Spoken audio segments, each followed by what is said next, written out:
ये कहानी एक ऐसे जंगल की है जिसके बारे में गांव वालों का मानना है कि वह भूतिया है। यह जंगल एक छोटे से गांव के पास है जहां कोई भी रात के समय जाने की हिम्मत नहीं करता। गांव के बुजुर्ग कहते हैं कि इस जंगल में कई लोग रहस्यमय तरीके से गायब हो चुके हैं और जो वापस लौटे हैं उन्होंने वहां की डरावनी घटनाओं के बारे में बताया है। कहानी शुरू होती है 4 दोस्तों रवि, अजय, नेहा और पायल से, जो जंगल के किस्सों को बस अंधविश्वास मानते थे। उन्होंने सोचा कि यह गांव वालों की बनाई हुई एक कहानी है और इस भूतिया जंगल में रात बिताने का फैसला किया। वे मानते थे कि ऐसा कुछ नहीं होगा और यह केवल एक मजेदार अनुभव होगा। रात के समय ये चारों दोस्त टॉर्च और कैमरा लेकर जंगल में प्रवेश करते हैं।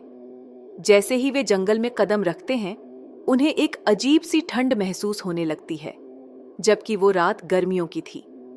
चारों हंसते हुए इसे नजरअंदाज कर देते हैं और जंगल के भीतर चलते जाते हैं। पेड़ों के बीच से अजीब सी आवाजें आ रही थीं, जैसे कोई उन्हें देख रहा हो। जंगल के अंदर जाते ही उन्हें ऐसा महसूस होता है कि उनके आसपास कुछ हरकतें हो रही हैं। अचानक अजय को ऐसा महसूस हुआ कि किसी ने उसके कंधे पर हाथ रखा है। जब उसने पलट कर देखा तो वहां कोई नहीं था। नेहा ने भी एक अजीब परछाई को अपने पास से गुजरते हुए महसूस किया। वे डर के मारे वहीं रुक गए और सोचा कि वापस लौट जाएं। लेकिन उनका कैमरा अचानक चालू हो गया और उसमें अजीब आवाजें रिकॉर्ड होने लगीं।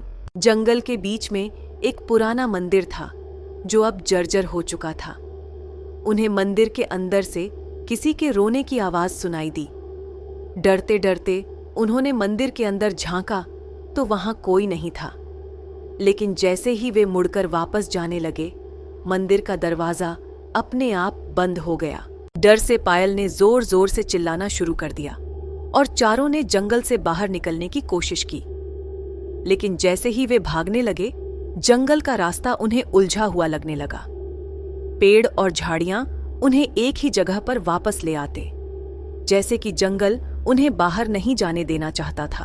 अचानक उन्होंने एक बूढ़े व्यक्ति की परछाई देखी जो पुराने कपड़े पहने हुए था और उनकी ओर धीरे धीरे बढ़ रहा था। उसकी आंखें गहरी थीं और चेहरे पर एक अजीब सा सन्नाटा था। उसने उन्हें हाथ के इशारे से बाहर जाने का संकेत दिया।